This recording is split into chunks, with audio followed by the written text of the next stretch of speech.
kali ini kami akan mempresentasikan hasil dari modul ajar yang telah kami buat. Nah, kita telah sampai pada halaman pertama atau halaman yang biasa disebut dengan cover, yang biasanya memuat dari judul, kelas, jenjang, dan juga logo atau identitas visual dari institusi pendidikan.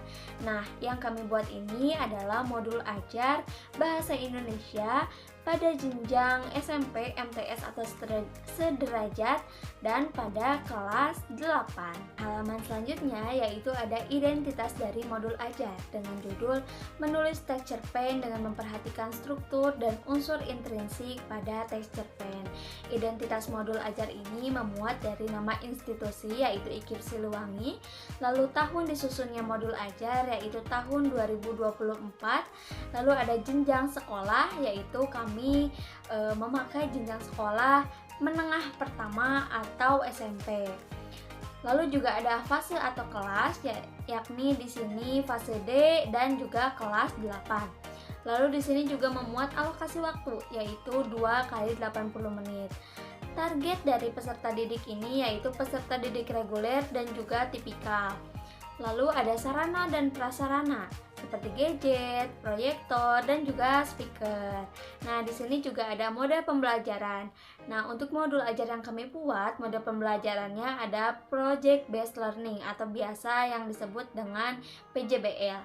Di sini juga ada profil pelajar Pancasila seperti beriman, bertakwa kepada Tuhan Yang Maha Esa, berakhlak mulia, berkebinekaan global, bergotong royong, kreatif, bernalar kritis, dan mandiri. Yang terakhir yaitu ada kompetensi awal. Yang pertama, peserta didik sudah mengetahui struktur dari teks cerpen. Yang kedua, peserta didik sudah mengetahui unsur intrinsik dari teks cerpen. Itulah yang termuat dari identitas modul yang telah kami buat. Kemudian, terdapat komponen inti dari modul ajar yang telah kami buat. Yang pertama ada komponen elemen. Elemen yang kami pilih yaitu adalah elemen menulis. Kemudian, komponen selanjutnya yaitu adalah komponen capaian pembelajaran yang berupa capaian pembelajaran fase D. Sesuai dengan elemen yang kami pilih yaitu elemen menulis, maka capaian pembelajarannya adalah kalimat yang digaris bawahi, yaitu peserta didik menyampaikan tulisan berdasarkan fakta, pengalaman, dan imajinasi secara indah dan menarik dalam bentuk prosa dan puisi dengan penggunaan kosakata secara kreatif. Dalam capaian pembelajaran ini yang kami pilih adalah bentuk prosa, yaitu teks cerita pendek. Kemudian komponen selanjutnya yaitu ada tujuan pembelajaran. Yang pertama, peserta didik dapat menganalisis struktur dan unsur intrinsik dalam teks cerpen. Yang kedua, peserta didik dapat menyusun cerpen dalam bentuk tulisan. Kemudian komponen selanjutnya terdapat pemahaman bermakna, yaitu peserta didik dapat mengembangkan kemampuannya dalam menulis cerita pendek dengan memperhatikan struktur, unsur intrinsik, dan langkah-langkah dalam menyusun cerpen yang bermanfaat dalam berbagai situasi dalam kehidupan sehari-hari. Komponen selanjutnya yaitu terdapat pertanyaan pemantik. Pertanyaan pertama, apa saja struktur dan unsur intrinsik yang harus ada dalam sebuah teks cerpen berdasarkan materi yang sudah dipelajari? Pertanyaan kedua, langkah-langkah apa saja yang harus dilakukan dalam menulis teks cerpen dengan baik dan benar? Kemudian komponen selanjutnya terdapat refleksi yang terdiri dari refleksi guru yang berisi 6 pertanyaan dan dapat dijawab oleh guru. Kemudian refleksi peserta didik yang berisi 6 pertanyaan dan dapat dijawab oleh peserta didik. Kedua refleksi ini bertujuan untuk mengetahui keberhasilan dari kegiatan pembelajaran yang sudah dilaksanakan. Di samping saya adalah sintaks pembelajaran atau langkah-langkah pembelajaran. Untuk langkah-langkah pembelajaran kegiatan awal, tentunya guru mengucapkan salam, mengajak peserta didik untuk berdoa, memeriksa kehadiran, serta memberikan motivasi kepada peserta didik agar peserta didik siap untuk berlangsungnya pembelajaran. Setelah semua itu dilakukan, guru mengulas kembali materi yang telah dipelajari di pertemuan sebelumnya, yaitu mengenai unsur intrinsik dan juga struktur cerita pendek. Selanjutnya kita beranjak ke kegiatan inti pembelajaran. Pertama, menentukan pertanyaan atau masalah utama terlebih dahulu. Guru mengajak peserta didik untuk bisa mendengarkan dan juga menyimak audio cerpen yang berjudul Aku Anak Indonesia yang telah disediakan. Lalu setelah mendengarkan dan menyimak audio cerpen tersebut, guru memberikan pertanyaan pemantik kepada peserta didik mengenai apa saja sih yang kalian simak dari cerpen tersebut. Lalu peserta didik harus mampu untuk memberikan jawaban atau merespon pertanyaan dari guru. Setelah peserta didik menjawab, guru memberikan umpan balik terkait jawaban ataupun respon yang sudah peserta didik berikan. Setelah sesi tanya jawab selesai, guru dan peserta didik berdiskusi mengenai materi yang di pertemuan sebelumnya. Lalu yang kedua itu ada merencanakan proyek. Guru memberikan arahan kepada peserta didik untuk membuat kelompok maksimal 4 kelompok. Setelah membuat kelompok, guru memberikan LKPD untuk dapat diisi oleh peserta didik. Lalu yang ketiga itu ada membuat jadwal penyelesaian proyek. Yang pertama, guru berdiskusi dengan peserta didik mengenai jadwal penyelesaian proyek. Lalu peserta didik mulai mengerjakan LKPD, kelompok dan juga individu. Peserta didik mempresentasikan tugas kelompok yang telah dikerjakan. Setelah itu masing-masing peserta didik menyampaikan tema dari tugas individu dalam LKPD. Untuk penulisan cerpen itu dilaksanakan di luar jam pembelajaran. Selanjutnya adalah kegiatan akhir dari pembelajaran. Guru memberikan apresiasi, penguatan materi, serta menyampaikan kembali tugas individu mengenai pembuatan cerpen kepada peserta didik. Lalu guru memberikan refleksi kepada peserta didik terkait pembelajaran hari ini. Serta guru mengevaluasi tugas kelompok dalam LKPD sebelumnya. Setelah itu, guru menyelesaikan pembelajaran dengan berdoa dan mengucapkan salam. Nah, pada kegiatan pembelajaran di pertemuan kedua ini tentu akan diawali dengan pembacaan doa, pengecekan kehadiran, dan juga pemberian motivasi belajar oleh guru. Nah, di dalam kegiatan inti, peserta didik diminta untuk mengumpulkan hasil karya cerpen yang telah dibuat sebelumnya, dan juga bagi peserta didik terpilih nantinya akan diminta untuk mempresentasikan atau membacakan hasil karya cerpen yang telah dibuatnya begitu. Nanti akan ada respon dari rekan kelasnya. Juga di kegiatan akhir, guru akan memberikan apresiasi, memberikan penguatan materi, dan juga menyimpulkan langkah-langkah pembuatan atau penyusunan cerpen secara kreatif begitu. Nah, di dalam kegiatan pembelajaran ini tentu sudah dibarengi dengan TPEC. Ada juga 4C, yaitu communication, collaboration, kreativitas, dan juga critical thinking, dengan model pembelajaran yaitu project based learning, dan juga metode yang digunakan pada pertemuan kedua ini yaitu tanya jawab dan juga diskusi. Selanjutnya saya akan menjelaskan mengenai lembar kerja peserta didik pada pertemuan pertama. Kami menyuruh siswa untuk menganalisis struktur dan juga menganalisis unsur intrinsik cerpen. Lalu yang di bawah ada identitas. Satuan pendidikannya kami mengambil jenjang SMP, mata pelajaran bahasa Indonesia, kelas atau semester yaitu kelas 8 semester ganjil pertemuan pertama. Lalu di halaman selanjutnya ada elemen yaitu elemen menulis. Capaian pembelajarannya yaitu peserta didik menyampaikan tulisan berdasarkan fakta, pengalaman, dan imajinasi secara indah dan menarik dalam bentuk prosa dan puisi dengan penggunaan kosakata secara kreatif. Lalu selanjutnya tujuan pembelajarannya yaitu peserta didik dapat menganalisis struktur dan unsur intrinsik dalam teks cerpen. Lalu yang paling bawah yaitu ada petunjuk untuk pengerjaan LKPD. Di halaman selanjutnya ada contoh teks cerpen yang berjudul Keberhasilan karya Berliana Tartila. Lalu selanjutnya ada lembar jawaban. Dalam lembar jawaban ini terdiri dari nama dan juga anggota kelompoknya. Selanjutnya ada soal yang pertama, yaitu siswa disuruh untuk menganalisis struktur cerpen seperti orientasi, komplikasi, dan juga resolusi. Lalu di soal yang kedua, yaitu siswa disuruh untuk menganalisis unsur intrinsik dari cerpen tersebut.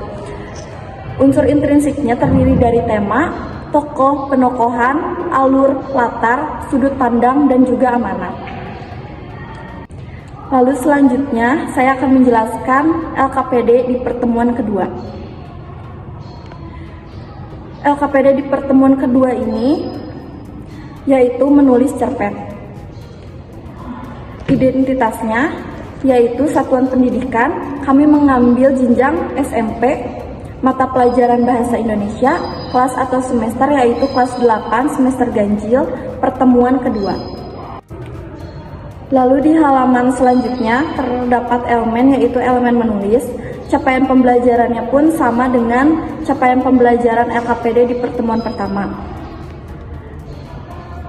Lalu tujuan pembelajarannya yaitu peserta didik dapat menyusun cerpen dalam bentuk tulisan.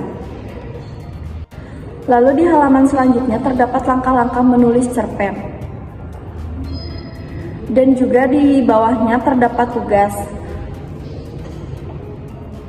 Lalu selanjutnya di halaman selanjutnya ada lembar jawaban yang harus siswa kerjakan.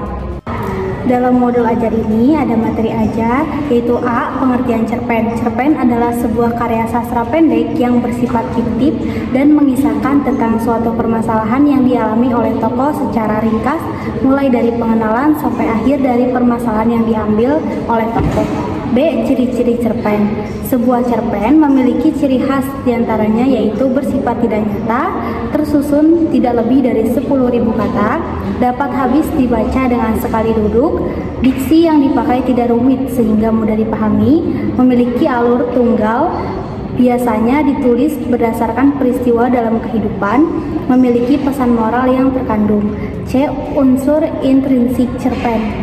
Unsur intrinsik cerpen adalah unsur yang membentuk atau membangun ada dalam cerpen itu sendiri. Di antaranya ada tema, alur atau plot, selanjutnya ada setting, tokoh, watak, dan ada sudut pandang. Sudut pandang ini terbagi menjadi dua, yaitu sudut pandang orang pertama dan sudut pandang orang ketiga. Dan yang terakhir ada amanat. Selanjutnya dalam poin D terdapat struktur cerpen, di mana struktur cerpen memiliki 6 poin, seperti ada abstrak, orientasi, komunikasi, evaluasi, resolusi, dan koda. Yang selanjutnya ada poin E. Dalam poin E terdapat kebahasan cerpen.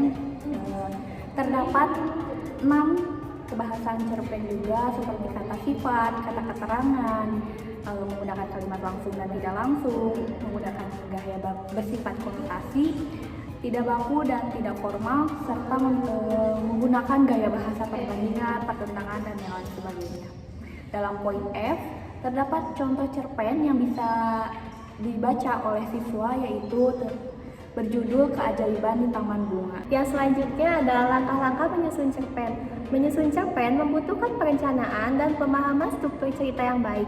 Berikut adalah langkah-langkah menyusun cerpen. Yang pertama ada pilih tema, yang kedua ada tentukan karakter, yang ketiga ada rencanakan plot, dan yang keempat ada buat setting, yang kelima bangun konflik, dan yang keenam kembangkan narasi, yang ketujuh ada tambahkan dialog, dan yang kedelapan ada puncak cerita. Selanjutnya ada yang kesembilan, ada penyelesaian cerita dengan penyelesaian yang membutuhkan semua konflik terpecahkan pada pesan cerita. Yang terakhir ada revisi dan edit. Dan selanjutnya yaitu ada word wall berupa kuis yang berisi pertanyaan mengenai struktur dan unsur intrinsik cerpen. Word wall ini dapat diakses oleh peserta didik dengan mengklik tautan yang tersedia di modul ajar. Setelah mengklik tautan tersebut, untuk memulai kuis peserta didik dapat mengklik start. Kemudian mengerjakan pertanyaan yang ada dengan memilih jawaban yang tepat. Setelah kuis selesai, akan ada skor dari hasil jawaban peserta didik, dan di akhir kuis terdapat leaderboard untuk mengetahui siapa skor siswa paling tinggi. Lalu ada show answer untuk mengetahui jawaban siswa dan melihat jawaban yang benarnya. Lalu selanjutnya saya akan menjelaskan mengenai instrumen penilaian LKPD pertemuan pertama. Dalam instrumen penilaian ini terdapat aspek penilaian, indikator penilaian, bobot, skala nilai yang terdiri dari 1 sampai 4, dan juga nilai akhir. Aspek penilaian yang pertama yaitu kemampuan menganalisis struktur cerpen. Indikator penilaian yang pertama yaitu ketepatan dalam menentukan abstrak pada teks cerpen terkait. Lalu indikator yang kedua, ketepatan dalam menentukan orientasi pada teks cerpen terkait. Yang ketiga, ketepatan dalam menentukan komplikasi pada teks cerpen terkait. Lalu yang keempat, yaitu ketepatan dalam menentukan evaluasi pada teks cerpen terkait. Yang kelima, ketepatan dalam menentukan resolusi pada teks cerpen terkait. Dan yang keenam, ketepatan dalam menentukan koda pada teks cerpen terkait. Lalu, aspek penilaian yang kedua yaitu kemampuan menganalisis unsur intrinsik teks cerpen. Indikator yang pertama yaitu ketepatan dalam menentukan tema pada teks cerpen terkait. Yang kedua, ketepatan dalam menentukan alur atau plot pada teks cerpen terkait. Yang ketiga, ketepatan dalam menentukan setting pada teks cerita terkait. Lalu yang keempat, ketepatan dalam menentukan tokoh pada teks cerpen terkait. Yang kelima, ketepatan dalam menentukan watak pada teks cerpen terkait. Yang keenam, ketepatan dalam menentukan sudut pandang pada teks cerpen terkait. Dan yang terakhir, ketepatan dalam menentukan amanat pada teks cerpen terkait. Lalu selanjutnya ada instrumen penilaian LKPD pada pertemuan kedua. Pada instrumen penilaian ini terdapat aspek penilaian, indikator penilaian, bobot, skala nilai yang terdiri dari 1 sampai 4 dan juga nilai akhir. Aspek penilaian yang pertama yaitu struktur cerpen. Indikator penilaiannya yang pertama, peserta didik mampu menentukan tema dan judul yang relevan dan menarik. Yang kedua, peserta didik harus memiliki pendahuluan yang memperkenalkan tokoh dan juga latar cerpen. Lalu yang ketiga, peserta didik harus memiliki alur cerita yang jelas, yaitu pengenalan, konflik, klimaks, dan juga penyelesaian. Lalu aspek penilaian yang kedua yaitu penyusunan cerpen. Indikator yang pertama yaitu pemilihan kata atau pesan moral yang sesuai. Yang kedua, penggunaan setting yang mendukung alur cerpen. Yang ketiga, penggunaan gaya bahasa yang sesuai dan bervariasi. Lalu aspek yang ketiga yaitu kreativitas. Indikator yang pertama yaitu kreativitas dalam pengembangan cerita. Lalu yang kedua, keunikan dan orisinilitas dalam pendekatan cerita.